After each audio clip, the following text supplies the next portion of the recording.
Durbania, I'm Durbin, and this is my spoiler-free review for Doctor Strange. I was trying to do magic with my hands, but, you know, I'm still learning Adobe After Effects, so not there yet. I thought this movie was excellent, and I'm starting by saying that because when I get to my negatives, they're probably more nitpicky than they are anything else. So this is my spoiler-free. I'm going to stay away from the spoilers, and then the Cholo Nerd is going to join me Saturday for the spoiler talk.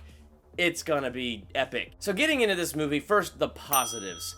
Benedict Cumberbatch's Doctor Strange was perfect. That was a perfect casting. He fit that character like a glove. He had the perfect mix of humor. Like when he would shoot off a one-liner, it was hilarious. Like there's this other character, Wong, who's the librarian, and he's trying to get him to laugh. And Wong just doesn't laugh at anything. And these one-liners he was spouting off were pretty hilarious. So good job on the actor's part for not laughing. But point is like little things like that were charming about his character, and it made you like him right away. But one thing I really liked is, so things happen and they happen kind of fast in this movie. They really get the story rolling. So you really get introduced real fast. Doctor Strange, super awesome surgeon. Doctor Strange has been in an accident, spent all of his money, and now he's learning magic. So they kind of do go through that pretty fast, but it's more orderly than what I'm saying. So you can follow it. They tell the story well, and I kind of like that it went fast because I liked that we got straight to the super heroic magic stuff. So, but they did a really good job of also showing you how arrogant he is. So they showed you enough of his humor that he had that charm, and you like him. But he's a jerk, and you know he's a jerk. He's absolutely full of himself. I mean, he's driving down a road going super fast, and he has his accident because he's on his freaking phone. And he's on his phone looking at stinking x-rays like, well, that case is beneath me, so I will not do that, and that case will not elevate me. And I mean, he didn't use those words, obviously, but it's just, so moments like that, you really get to see how arrogant he is. And really, he will never admit it, but he does believe that the entire universe centers around him. And that becomes a theme of this movie, is him learning that it's not about him. And so that was a really cool theme that I really liked that they brought into the movie, because you have a guy who's got everything, and then he begins this walk through a hero's journey, learning what life is really about, and I just really enjoyed that. And again, Benedict Cumberbatch was just really strong.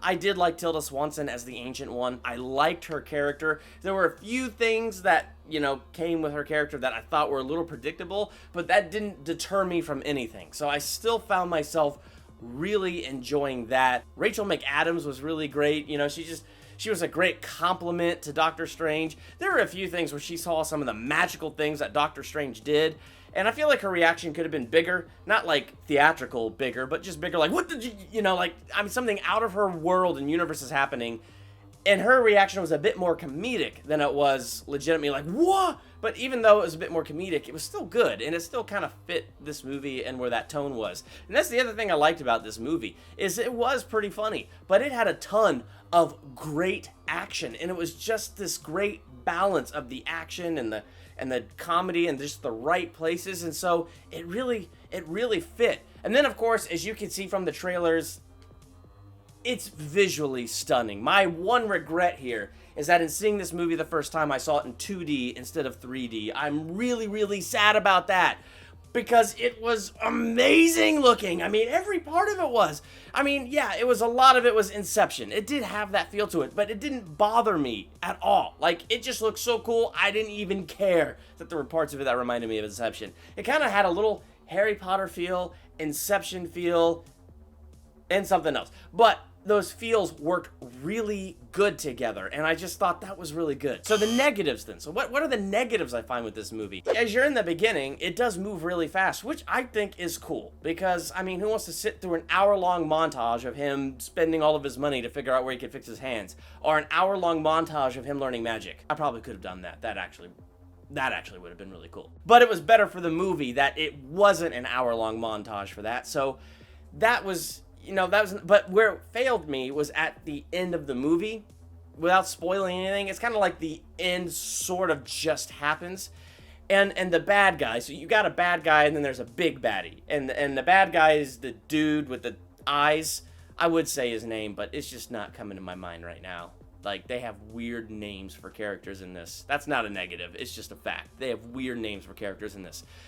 I just thought he was kind of mediocre. I thought his backstory as a villain, his motivation for doing what he's doing, I could understand it. I could see why in his eyes he was a good guy. Things like that I thought were really cool.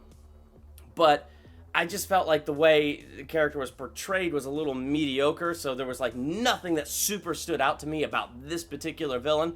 But it still wasn't bad. It didn't drag the whole movie down. But then, like I said, you get to the end and things kind of happen fast, and it's like, oh, really?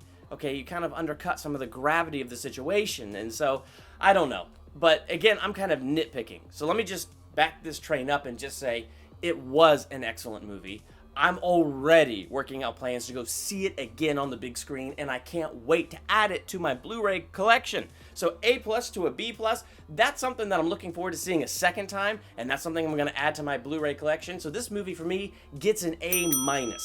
So I really enjoyed it. I had a great time. I'm looking forward to seeing this movie again, and I'm looking forward to adding it to my Blu-ray collection. If you saw Doctor Strange, what did you think of the movie? Make sure to let me know in the comments, and while you're there, hit that subscribe button, become a Durbanian, and be on top of when the new videos are coming out. Saturday, the Cholo Nerd is returning here, and we're going to do our spoiler talk. And then coming Monday, I'm going to try a new segment, and I want to hear what you think about it, called Durbin Talks About. So for my first thing that I want to talk about is, why do we love superhero movies so much? It's just such an interesting thing to talk about, so I'm really looking forward to that. And then on Tuesday, the second Durbin Experiences come out. Yes! With Arrival coming out this week, and Sunday, me reading way too much Into Contact. My wife and I took a trip 8 hours north to Northern California, to Hat Creek, California, to the Hat Creek Radio Observatory, where we talked to John Richards. He's a senior software engineer for the SETI Institute, and we talked about what it's really like to look for alien life out there in the stars. So I think that's going to be a really cool video coming Tuesday, so hit that subscribe button, be on top of all of that. I'm Durbin. Thank you for checking out Durbania.